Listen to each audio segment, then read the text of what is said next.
Mensa Otabil Church, Christopher Defo says, Mensa Otabil Church, Teshie Bush Road is on Waterway. Mensa Otabil Church way.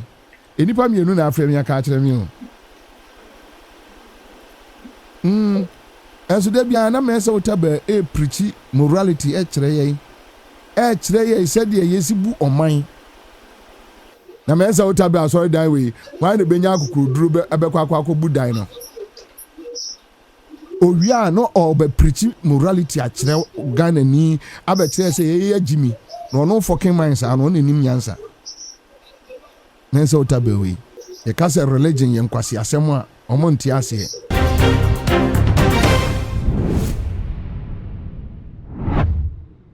Abusia omanfo a wo Teshie etunkra edema aban no se sopeni pastor Mensa Otabil ne dan ya na so dan wasi ediesi Teshie Bush Road no wasi ediesi nsuo kwamu a ye hwedu yi nsuo etue ya na ano odin ene flat a eba ye nyina ma bribia asori dem wo eyiri to monhwe se pastor Mensa Otabil ebe ni dan no ediefi obusia se eye nokre se enye nokre videos aba monten so a eno na nso wi and I'm no a reaction with the Busia.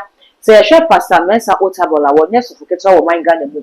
Now, I brought to see that I was so kind to be a ton spare parts, no, and also say Becca, and a Ghana for and nature so young so pass and also where sit down at the assume, and none I'm so emanating free one, unless I ready.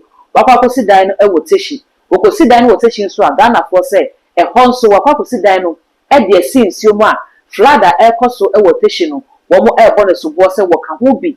And I'm a flats no air question be HSS say, well, yes, of for no would be organic, I say, I buy no and pursue a mechanism one, and I'm so a many public winner, air co among him, Mebusia, may something come from a Ghana for young court near videos no one says so nearby. The baby dear children come. 12 11 na Bolivia Fefe, Teshie Bush Road in ye. I hope she can't gata me, fat a fan, I hope fan. Yena mejeje kokaja machine na agbepo na ya no etagbe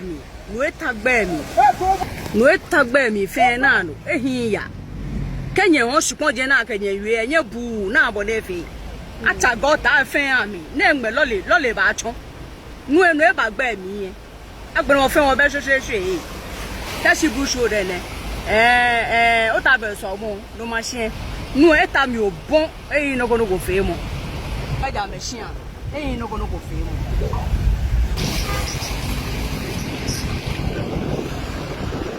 Mensa Otabil Church, Christopher Defo says, Mensa Otabil Church, Teshie Bush Road is on Waterway. Mensa Otabil Church way.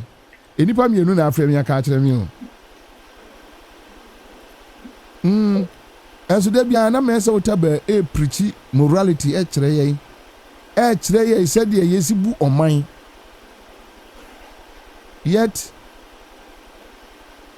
me number man for so munye a whole video fan send me.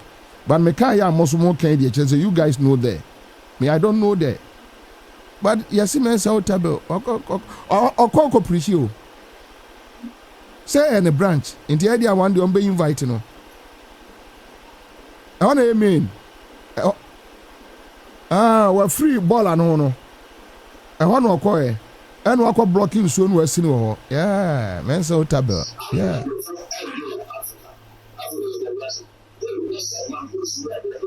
Na Danka Williams is there or not crowd or yeah, yache. Na Mensa Otabil sorry die way. Why the Benyaku could drew Abekwa Budai no. Owia no obe preach morality akire Ghana ni abetire say ye Jimmy no fucking minds and no nim nyansa. Mensa Otabil we. All they want is money. They want to amass wealth. Because obviously Mensa Otabil say o sini dynasty or blocking so not even assembly member ne betimi akwa say or your sovereignty the obey be aye. I've been telling you last year, this year Easter, me whom be my real way. Yes, synagogue say him for no. Or more Spinters Road no. na omo atimi akọ police station akọje permit a block e kwai na law kwai no omo ATDD na omo redirect ye de cars e fa ho no e ko fa ba bi na traffic na ye homete na omo eti kwa no mu na omo ADD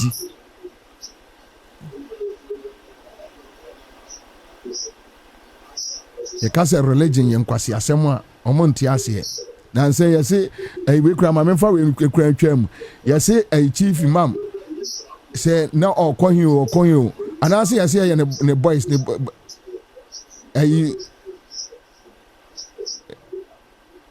it's fadama say how can we live in a country say boys be asore no mako papa nkrofo mu twam na mo papa nkrofo enhwehwe wonim say police in cash national security in cash hey ade aye hono de ehu obi fra me ka chem so mo ye ntafo ntina JM ye tani nti na national security coordinator ye tani nti and I'm saying enye tani asem. The issue is not about tani asem. It's not true. The issue is that yeah I don't know how to put it. Because how the way enyo mo nkwa na you na hwe ebinie Otabil wasi Otabil etani ne dan na enkremu dan wasi asinsuom he's there. Oh, so the issue no nya say ebi a say obi etani a otimi ya de ope ebra ya nya na no, that is not the issue. Whether tani, whether akan, whether a gown, whether krobo, whether we are naturally born foolish, stupid. That is it. And though almost so much discipline, no, they are not doing it. Almost so much discipline, no, they are not doing it. See, yeah, Omanya discipline in him, trust me, no matter how, yeah,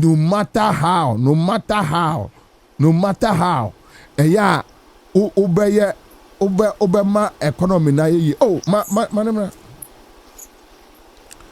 no matter how Obama economy no aye bia no, it won't work.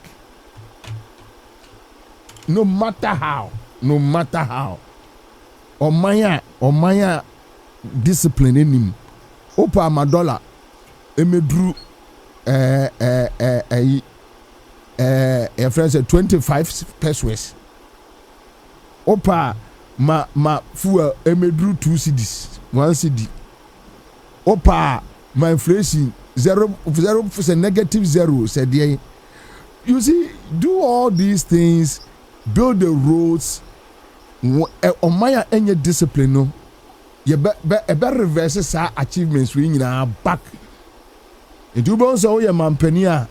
At the end of the day, you realize that why she, yeah, why she, and that is the reality. That is the reality. That is what we are talking about.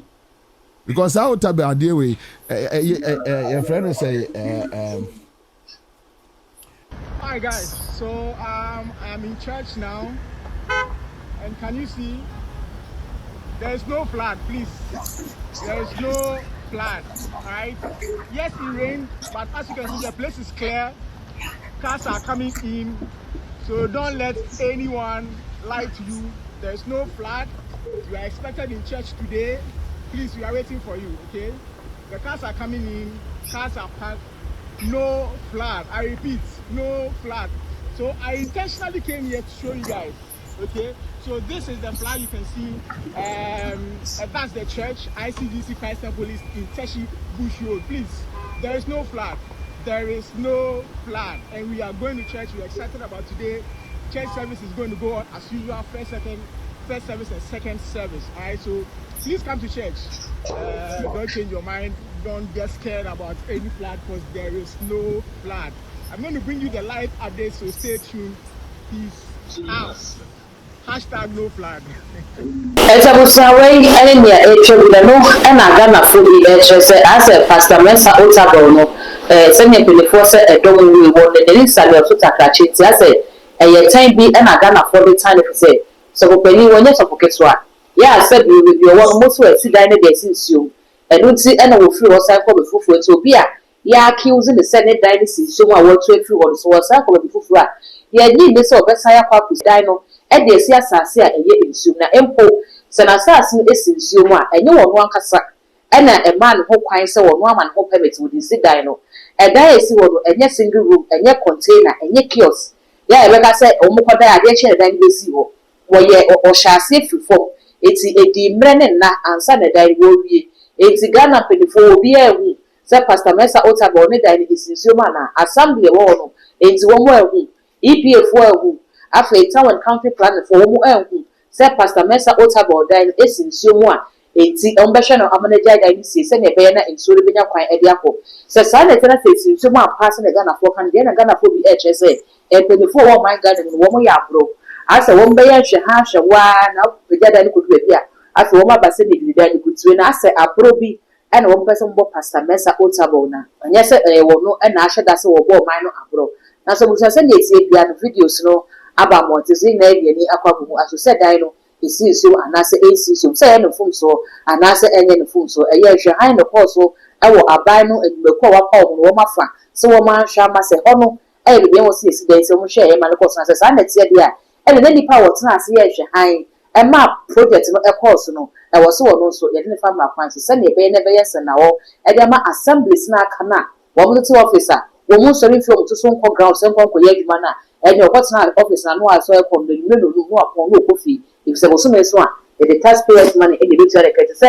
ɔman no sɛ ɛkɔ sɛn wɔ no ɛnfa no wei no ɛne ɛnsɛm a ghanafoɔ ɛka after sɛ pastor Mensa Otabil bi do yi ɛbɛtɔ mmɔnten so gidi sɛ wɔ so wɔwɔ adwenkyerɛ bi ɛde fa ho because sɛ ne flat no ɛyɛ deɛ saa bere ghanafoɔ ani abere paa yɛ a wɔn asɔre sɛ saa bere deɛ ɛwɔ sɛ yɛde tum ɛdan no beebi esi a ɛyɛ nsuo kwan mu biara no ɛwɔ sɛ yɛde ahomabɔ yɛ yam ne yɛyi yɛ nifa nipa no ne yɛdwiri dan no gu sɛnea ɛbɛyɛ na wɔn a aka no wɔn ho nkɔkɔ adwa gu sɛnea n'ano ada yɛ hɔ no ne nyinaa no ma yɛhu ɛwɔ comment section hɔ all the social media handles no ɛyɛ so much to each wɔn subscribe like yɛ ahyɛ na foforɔ sɛ bibi ahwɛ na crowd.